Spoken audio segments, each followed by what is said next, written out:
So good morning everyone. उम्मीद करता हूँ आप सभी लोग बहुत अच्छे होंगे। आज मैं एक नई यात्रा पर हूँ। आपके सामने है नर्मदा जी का ओमकारेश्वर का घाट। मैं कल शाम को बाइक से यहाँ पर आया था, इंदौर से करीबन 6 बजे के आसपास यहाँ पर आ गया था और उसके बाद मैं लाइन में लगा, ओमकारेश्वर दर्शन किए, ममलेश्वर के दर्शन किए। ओमकारेश्वर में लगभग मेरे को 2.5 घंटे लगे थे नॉर्मल लाइन में दर्शन करने में। तो कल दर्शन करके शाम को मैं फ्री हो गया था और वहीं पास में ये उधर की साइड मेरा कहीं होटल है, सॉरी धर्मशाला में स्टे लिया था मैंने। वहाँ पर स्टे किया, आराम से रात में सोया और सुबह नहा धोकर रेडी होकर निकल पड़ा हूँ मैं ओमकारेश्वर परिक्रमा के लिए। मैं बेसिकली ओमकारेश्वर परिक्रमा के लिए ही यहाँ पर आया था। तो चूँकि शाम को दर्शन हो चुके हैं तो आज मैं नहा धोकर अभी 5:30 के आसपास रेडी होकर चल दिया हूँ परिक्रमा करने के लिए।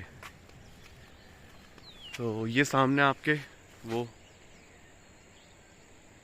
मूर्ति दिखाई दे रही है और शायद मेरे ख्याल से हाँ आदि शंकराचार्य जी की मूर्ति जो है वो सामने है, वो रही। तो जैसा कि आप देख पा रहे हैं सामने बोर्ड लगा है, आदि गुरु शंकराचार्य जी की प्रतिमा जाने का मार्ग। वो सामने आपको प्रतिमा का थोड़ा सा हिस्सा वो दिखाई दे रहा है। अभी हम ऊपर जब जाएंगे परिक्रमा कराएंगे तो ये पूरा आपको सामने प्रॉपर दिखेगी। ये इस तरीके से है कुछ दृश्य। ये सामने आपके नर्मदा जी। तो बस अब मैं परिक्रमा स्टार्ट कर चुका हूँ। चलिए बढ़ते हैं आगे। इस परिक्रमा में मुख्यतः ये जो ओमकारेश्वर का एक जो पर्वत है जहाँ पर मंदिर है, जो शायद टापू की तरह है, इसकी मुख्यतः परिक्रमा होती है। इसमें काफ़ी सारे अच्छे मंदिर हैं और घाट हैं और शायद एक संगम भी है।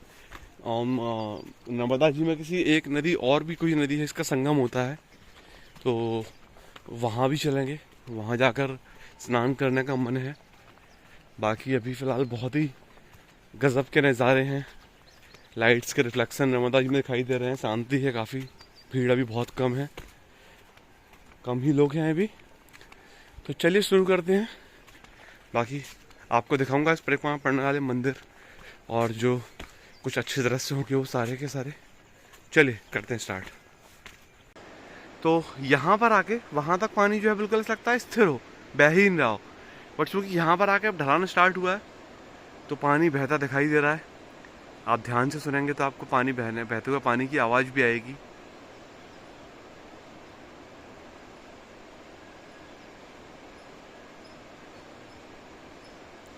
बड़ा ही दिव्य स्थान है। सामने आप देखेंगे तो पूरे घाट हैं काफ़ी आगे तक। एक सामने शायद वहाँ पर पुल भी दिखाई दे रहा है, कुछ लोग यात्रा कर रहे हैं। नीचे हल्की सी बाइक की लाइट दिखाई दे रही है। मतलब ओमकारेश्वर मंदिर का जो भी श्रद्धालुगण हैं, लोग हैं, वो वहाँ तक सीमित रहते हैं। यहाँ बहुत लिमिटेड लोग आते हैं। यहाँ पर एक अलग ही शांति है और सामने नर्मदा जी बह रही हैं, आवाज़ पानी के बहने की बहुत ही कुल मिला के सुकून भरा दृश्य है। आनंद आ रहा है। कुछ देर यहाँ रुकूंगा। दिन भी बस शुरू होने ही वाला है, सूर्योदय होगा बहुत जल्दी। और चलिए आगे बढ़ूंगा मैं, मिलते हैं आगे। तो सूर्योदय बस होने ही वाला है। सामने हल्की सा उजाला जो है वो हो गया है। उधर हल्की सी धुंध लगी है। बहुत ही गजब का दृश्य है। आप कभी अगर ओमकारेश्वर दर्शन को आएँ और आपके पास समय हो तो कोशिश करिए कि यहाँ की परिक्रमा भी करिएगा। मैं बस इसी इंतजार में था कि हल्का सा उजाला हो।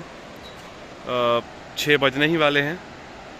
हल्का सा उजाला हो जाए, 6 बज जाएँ, ताकि जो मंदिर हैं रास्ते में पड़ने वाले वो सब खुल जाएं, तो मैं उनके दर्शन करते हुए आगे बढ़ूं। बाकी बहुत ही गजब का मनोहारी दृश्य है सामने मेरे।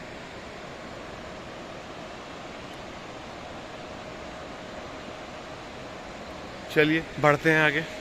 ये परिक्रमा मार्ग है, इस पर दुकानें भी हैं। जैसे ये अभी मैं रुका था यहाँ पर, ये कोई दुकान ही है। मैं उधर से आया था। आगे बढ़ते हुए इस एरिया में जो है ढलान है तो नदी की आवाज़ प्रॉपर सुनाई देती है। आगे जाकर फिर से थोड़ा सा समतल एरिया है तो वहाँ पर भी फिर नदी एकदम शांत बहेगी। बाकी नर्मदा जी का एक अलग ही ऑरा है, अलग ही एक आवा मंडल है। आप कभी यहाँ आएंगे या कभी यहाँ या जबलपुर या कहीं भी जाएंगे, नर्मदा जी के समीप बैठेंगे तो आपको महसूस होगा कि हाँ कुछ है। तो वही, चलिए आगे बढ़ते हैं। इस पूरे परिक्रमा मार्ग पर इस तरीके के बोर्ड्स लगे हुए हैं जिसमें संस्कृत में श्लोक और उनका शाब्दिक अर्थ हिंदी में लिखा हुआ है। क्योंकि सुबह हो गई है तो मंदिर लगभग सारे ही ओपन होने स्टार्ट हो गए हैं। तो सामने मंदिर में कुछ आरती वगैरह के लिए कुछ ढोल वगैरह का उपयोग कर रहे हैं, उसकी आवाज़ यहाँ पर स्पष्ट सुनाई दे रही है। और मैं आगे बढ़ता हुआ और यहाँ लोक निर्माण विभाग द्वारा दूरी जो तय की जा चुकी है उसके भी बोर्ड लगे हैं। सामने एक बोर्ड लगा हुआ है, जय नमामि देवी नर्मदे जय नर्मदे हर। ये बोर्ड लगा है कुछ इस टाइप से। और ये फिर से एक इस तरीके का कुछ दृश्य है। दिन बस निकल आया है, उजाला होने लग गया है। एक और बोर्ड सामने, वहाँ पर एक और बोर्ड। तो इस तरीके का कुछ दृश्य है। सामने नर्मदा जी, नर्मदे हर। चलिए बढ़ते हैं आगे। तो मैं अभी नर्मदा परिक्रमा के मार्ग पर हूँ। तो ये जो पहला एक बड़ा मंदिर, काफ़ी प्राचीन मंदिर जो मुझे दिखा है, ये है केदारेश्वर मंदिर, जो कि 13वीं शताब्दी में परमार शासकों द्वारा बनवाया गया है और इसका जीर्णोद्धार मराठा काल में हुआ था। ये सामने नंदी जी, जो कि अभी सुबह ही है बिल्कुल, तो उतना क्लियर नहीं है दिख पा रहा। ये सामने आपके दर्शन हो रहे हैं शिवलिंग के। एक अखंड ज्योति भी चल रही है यहाँ पर। बहुत ही प्राचीन मंदिर है, जो कि इसकी बनावट जो है पत्थर की, उससे मालूम पड़ रहा है कि ये बहुत ही एक प्राचीन मंदिर है। सामने नर्मदा जी, नर्मदे हर केदारेश्वर मंदिर की ये बैक वाला एरिया।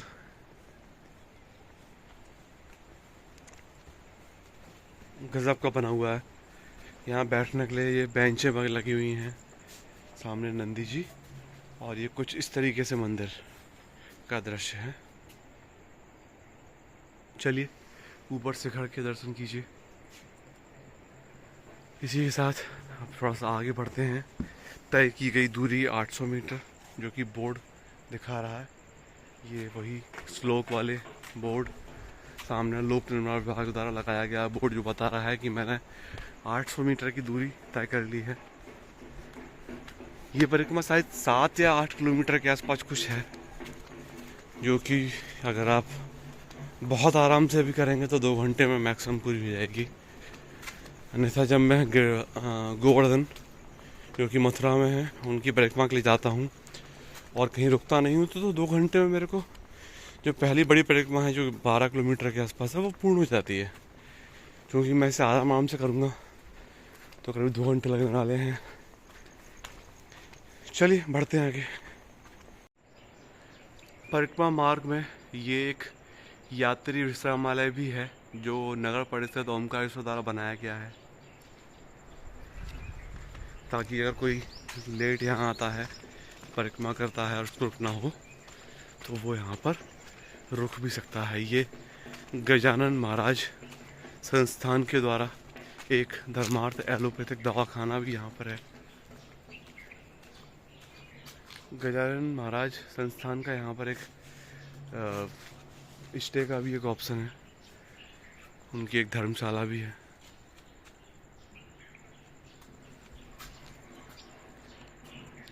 ये रामकृष्ण मिशन साधना कुटीर है सामने इसके जस्ट।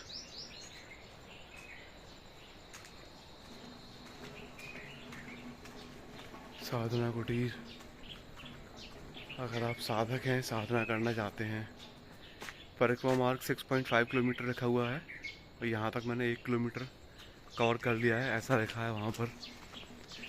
इस परिक्रमा पथ में छोटे छोटे आश्रम बने हुए हैं जहाँ कुछ साधक लोग अपनी साधना करते हैं।